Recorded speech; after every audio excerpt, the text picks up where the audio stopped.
This audio session combines Sadhguru's speeches with binaural beats technology. Please use headphones and listen carefully. This audio can enlighten you.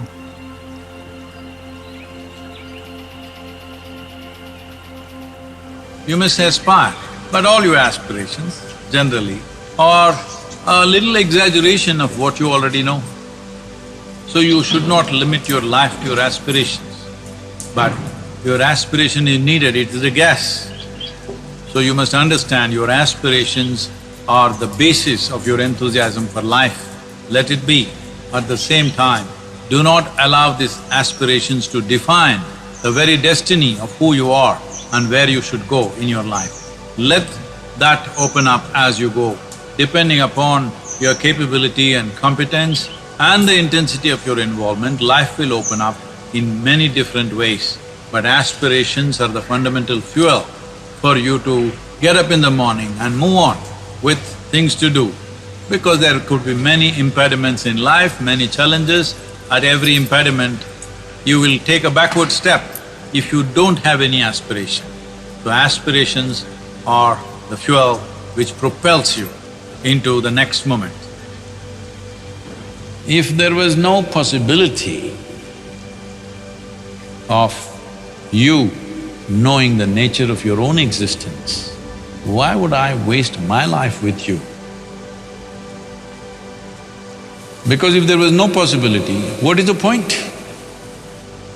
This is what spiritual process means, that you have not written off any life because every life is a possibility. Somebody looks stupid, somebody looks smart, it doesn't matter what society is making these judgments.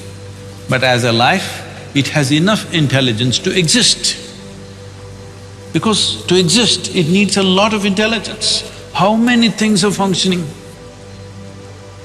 Not one or two things, millions and millions of things are happening. If you have the intelligence to exist, you have the intelligence to know. But you're a little distracted.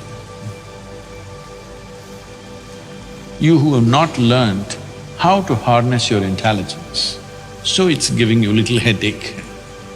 You're getting a headache. When I say headache, not just the virus headache, I'm talking, in terms of, something troubling you. That means you have enough intelligence to trouble yourself. If you know how to create a problem which does not exist, tell me, creating something is more effortful and needs more substance, or not creating anything needs more substance? Obviously creating something. Creating all these falsehoods in your mind takes a lot of intelligence and effort. But this is a way, if I give you a screwdriver to do some simple job here, you put it in your ears, you thought, it's a good way, it'll work for some time. And then you thought, that also you do. But then one day you eyeball something is happening, well, you know. That's all that's happening to you. It may sound so ridiculous, but that's how ridiculous it is. That is all you're doing to yourself. Repeatedly I've been saying this, if you remove half your brain, you won't need any spirituality, you'll sit peaceful. Mouth may open a little bit, but what's the problem? But you will become peaceful. So your problem is not that you don't have enough intelligence to know, your problem is you have not harnessed it. So, why can't the Creator harness it also for me? We gave you horse and we gave you 2 legs to ride on it. No, why can't you ride it for me? What is that? That you can do if you remain unborn. Creator will take care of everything. The source of creation takes care of everything if you're not here. Because you're here, you've been given a role to play. So, even if you take the smallest creature, there are much smaller creatures than ant. There is a virus, of course. But normally, in a language, ant means, because it's a common thing everywhere, maybe people who are living in apartments have not seen an ant, so they're thinking I'm talking about some creature. But otherwise, those who lived on this planet, ants are everywhere. So, a small little creature and you, if you look at it, ant also wants to do his own thing in his own way. For whatever little brain he has, he wants to do his own thing. He's going somewhere, you block his way and see. I spent months trying to understand these ants and I was amazed at their intelligence and their sense of survival. How they manage things is quite incredible. Because he wants to do his own thing. So this is the nature of life. Not only that, every one of the creature it's a magnanimity of creation.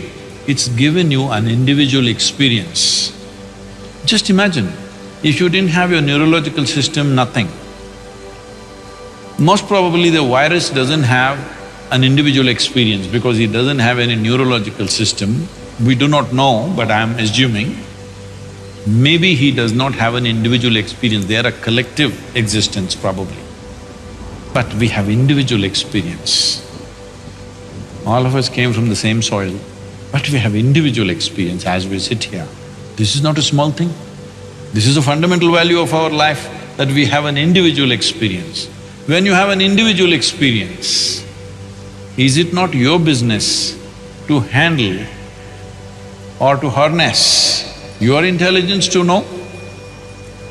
Do you have the needed intelligence to know? Absolutely. As I said, if you have the intelligence to exist, you have the intelligence to know. But because people have told you you will go to heaven, you are saving it to use it elsewhere. But we even burn your brains when we take you to the crematorium. At least in the Isha crematoriums, even the brains are burnt. So if you are saving it to take it there and use it, now we'll burn it up here. There we don't know whether they'll give you a brain or not. Yes. Because here yours is not working, that is why you want to go somewhere else. It's time you make your body, brain, energy work here to its fullest and hold it in your hands and direct it the way you want. Right now it's just spilling around. Your intelligence is just spilling around and causing havoc to yourself and to everybody around you. Yes. So it's not that creation has not given you the means. Means are there, you must use it. If you're not using it, you're using it against yourself. Lockdown, lockdown, lockdown, and you're poking yourself right now. If you really look at it, lockdown is the greatest thing that's happened to you in your life, if you ask me. You have time. How many things you could do? How many things you could do with yourself and what's around you? It's time you learn to deal with yourself. At least learn to handle your thought and emotion. If you don't learn to handle your energy, which may take little more, at least your thought and emotion the way you want it. If you don't do this, how do you expect your life to be worthwhile in any sense? Your only sense of worth is you have the gold medal I'm going to give you today. Your gold medal is 500 grams little heavier than somebody else's. You got 500 grams more gold than the person next to you and you feel great. This is all the perversion that's been cultivated, unfortunately. It's time you learn how to handle your intelligence. Then everybody has enough intelligence to know how to live.